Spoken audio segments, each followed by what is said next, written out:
प्यार से कहना धन गाजी भी हो रहे हैं, पर ये सब कुछ एक मजाकिया ही इनकी प्रस्तुति है। तो बार बार इनकी प्रस्तुति के बीच में हंसते रहना है। और ऐसा वो व्यक्ति बोलकर उतर गया और अब वो परफॉर्मर आए और वो जब अपनी एक स्पीच, एक अपना कला पेश करने लगे तो सभी विद्यार्थी हंसने लग गए। और वही वो चेहरा और गंभीर होता गया कि मैं इतना सीरियस कोई मैसेज दे रहा हूँ, विद्यार्थी तो सभी हंस रहे हैं। पर वहाँ विद्यार्थियों के ऊपर ये प्रभाव उस एक स्टूडेंट का छोड़ा हुआ कि इसमें तो हंसना ही है। और पूरी परफॉर्मेंस में वो कहीं ना कहीं अपने आप से बीच में हंसते चले गए। और अब वो परफॉर्मर अंत में इतना उसमें गुस्सा आ गया, वो स्टेज को ही छोड़कर चला गया। और उसके एग्जिट पे भी विद्यार्थी और ज़ोर से हंस रहे। तो वो भाव क्या कि एक व्यक्ति ने कैसे एक हर एक को, जो बात तो कुछ ऐसी थी नहीं, वो परफॉर्मर भी कोई मजाकिया अदाकारी नहीं, कोई एक बहुत ही गंभीर मैसेज, सोशल मैसेज देने आया। और किसी ने भी वो, क्योंकि एक कान में बात किसी एक व्यक्ति द्वारा गई कि ये ऐसा नहीं ऐसा है, तो हमने अपने दिमाग की वो परसेप्शन वैसे बना के उसी के ऊपर अपने मन के भावों को मोड़ लिया कि उस एक व्यक्ति ने जैसा कहा है तो ठीक ही कहा होगा।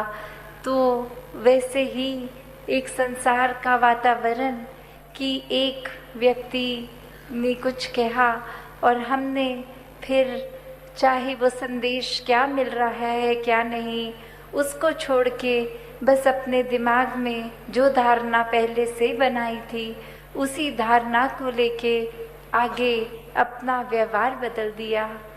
तो इस पूरे स्टोरी में जो भाव है कि दुनिया में तो एक भ्रमित करने वाले बहुत ही मिलेंगे। हर किसी ने अपनी मान्यताओं के, अपने एक्सपीरियंस और कुछ एक स्वभाव भी कभी कभी अड़चने डालने वाला किसी का, तो उसने अपने मुताबिक अपना फ़ायदा देखते हुए ही एक ऐसा कह देना है कुछ, तो वो एक भ्रमित करने वाले तो हैं। पर वो गलती किसकी आती है जो वो भ्रम में पड़ जाए।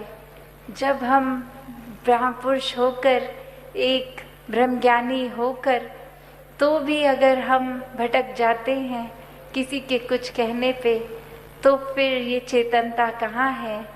अगर हम इस स्टोरी के केस में देखें तो फिर भी वो स्कोप हो सकता है कि वो भाषा नहीं समझते थे तो किसी ने जो कह दिया उसी को ही सच्चाई मान ली। यहाँ तो हम वैसे सब बुद्धिजीवी, ये चेतनता रखने वाले, फिर भी एक अपनी बुद्धि को परे रखकर अक्सर अफवाहों में पड़ जाते हैं। एक आगे से आगे वो कुछ ना कुछ मैसेज दे देते हैं। तो कैसे हमें हर समय ये अलर्टनेस, ये चेतनता, क्योंकि ब्रह्मज्ञानी है तो एक ब्रह्मज्ञानी होने का एक ड्यूटी, ये रिस्पॉन्सिबिलिटी भी है कि हर समय की चेतनता होनी है। ये ब्रह्मज्ञानी होने का मतलब ये नहीं कि हम इस जहाँ निराकार के आश्रय, इसके रंग में रंगे हर समय एक आराम से इसी के रंग में आराम से तैरते हुए हैं, गोइंग विद द फ्लो हुए इसके ही एहसास में अगर रहा जाए तो ये परमात्मा हमारे जीवन में और गहराई से उतरता है।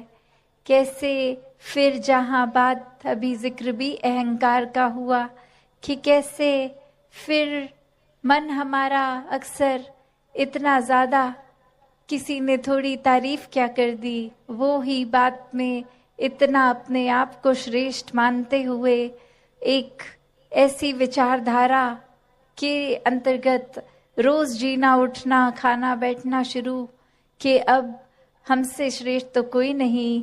हर एक जीवन में हमने सोसाइटी में कुछ मान सम्मान पा भी लिया तो वो मान सम्मान एक किसी तरह की अपनी ही अहंकार का कारण बने नहीं।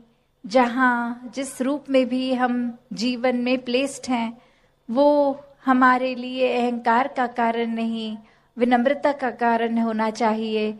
कि अगर कोई जिम्मेवारी किसी रूप में है, चाहे वो घर के ही छोटे यूनिट में जिस तरह का भी, या समाज में या कोई भी, तो वो एक हमें अपॉर्चुनिटी मिल रही है, मौका मिल रहा है और सेवा करने का, अंदर से अपने पात्र को और खाली करने का।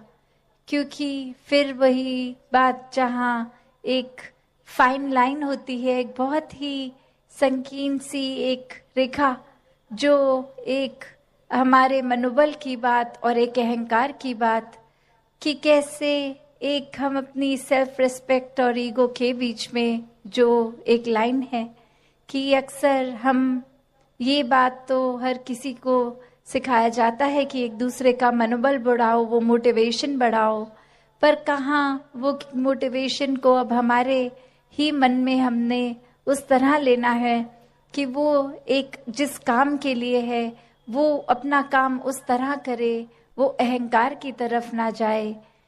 अक्सर सूक्ष्म अहंकार की भी बात होती है कि हमें पता तक नहीं चलता कि कब एक छोटी सी जगह से ही हमारे अंदर अहंकार धीरे धीरे घुस रहा है। चाहे वो कोई बड़ा एपिसोड, कोई बड़ी घटना ना हो, एक छोटी सी ही चीज़ कि किसी का कुछ अपने आप से तुलना करके हमने देखा कि उससे